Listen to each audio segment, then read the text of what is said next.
everyone. Coach Candee here, back checking in. Anyway, obviously I'm driving again. As you can see the steering wheel here. And I just find myself strolling down memory lane. And particularly, it involved a time I was in a relationship back then. Romantic relationship. And strolling down the memory lane for some reason, maybe because it's an important day today for the guy. It's his birthday, so I think I just went back in memory lane, but particularly not on the relationship itself, but on crying. For some reason, my brain is trying to find crying as how I viewed it before. And looking back on the relationship, I think it was an almost 7-year relationship that I had with the guy. I honestly remembered I only cried in front of him once. Only once. In that crying, since I was really trying to hold it back, because at that time, reflecting back then, I saw crying as weakness. I saw crying as weakness. And back then, I was raised up in a culture where I just had to be strong. I'm built to be masculine in a way, because I grew up with 3 brothers and a father. I have more of a father figure than a mother figure. My mom was there, but not like real a mom. So it's like just she exists for a title, like just title like mom. But I learned everything self-learned, and my role figures are primarily male.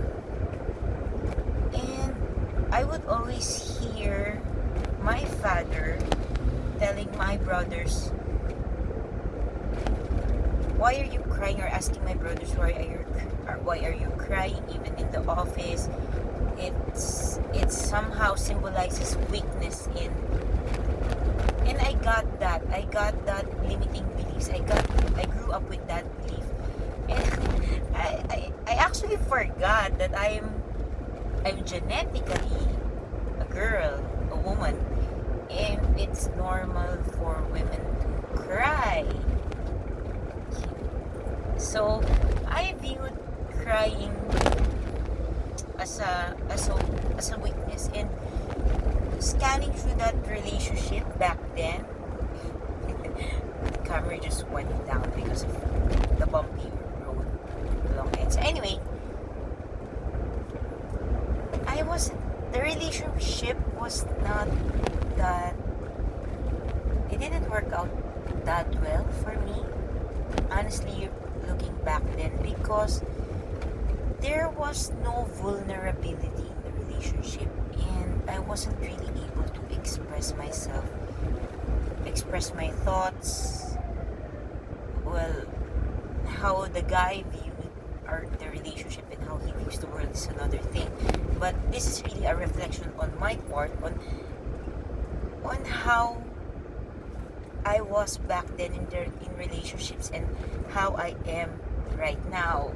Right now, I really don't have romantic relationships, but the way you handle your romantic relationship is actually somehow also a reflection of how you handle other relationships, like friendships, familiar relationships. And evaluating right now, it has changed a lot. That my view in relationships, my view in crying right now is a sign of strength.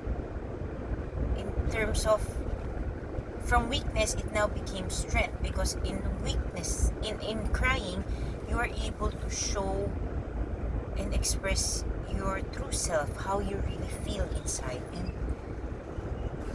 that's what I've been lacking for the past 32 years of my life, is really expressing myself. And one of the ways that you can really express yourself is when you cry.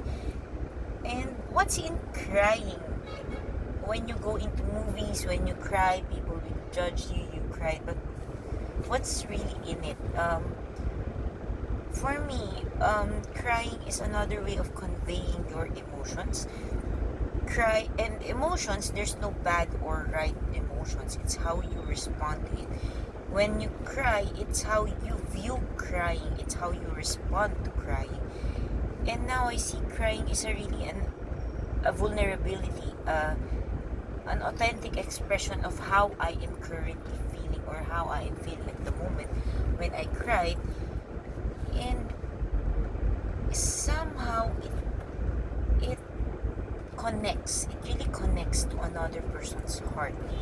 But it's another thing if you always keep on crying and you don't know why you are crying. But here, what I'm trying to drive at is, you know clearly why you are crying. At that instant, looking back, I only cried because I was really frustrated and things were not working out. I couldn't express myself. I was frustrated. I was hurt.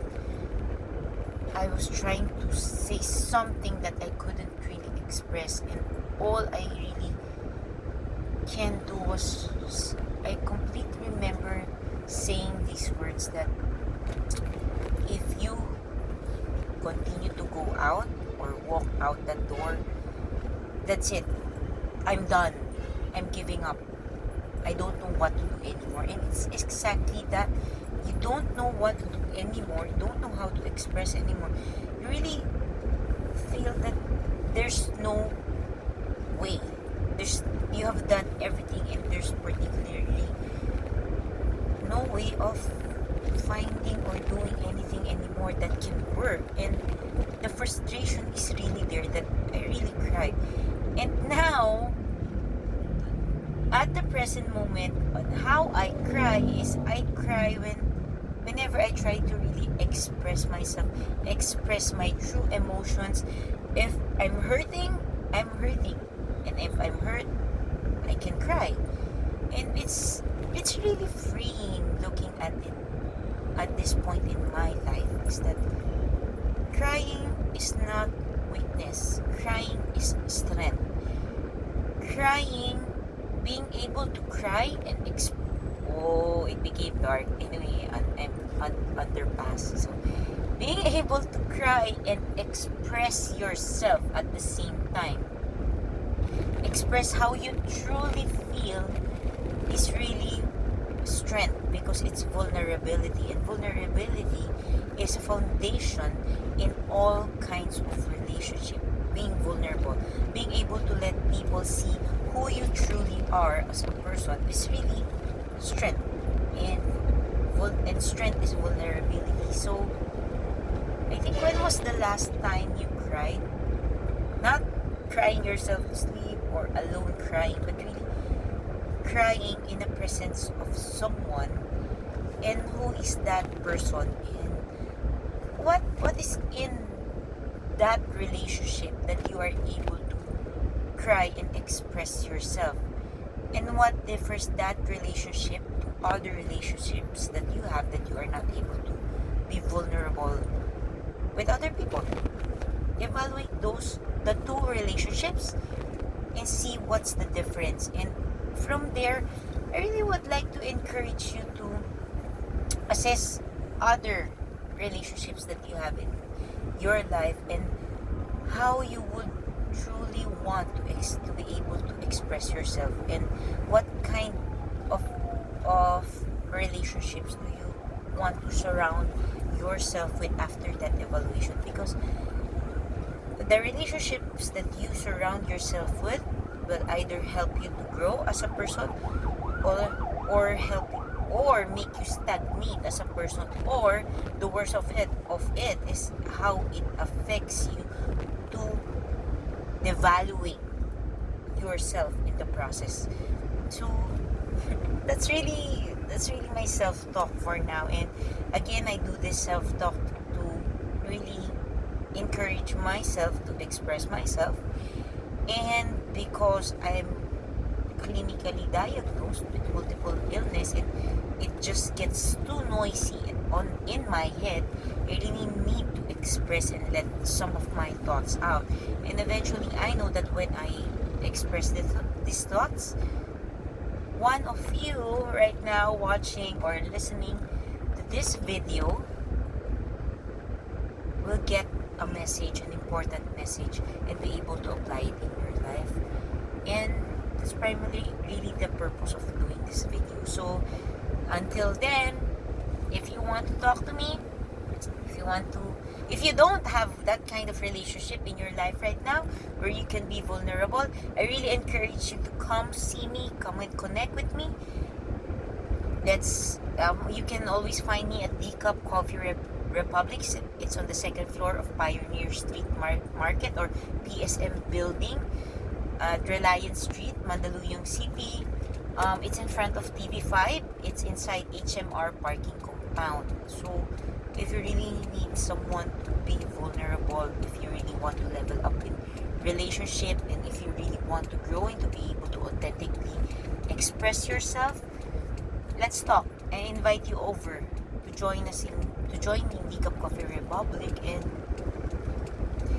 let's be vulnerable at the same time. And I'm willing to journey with you in your vulnerability, going towards your dreams and in growing yourself as a person. So there, see you.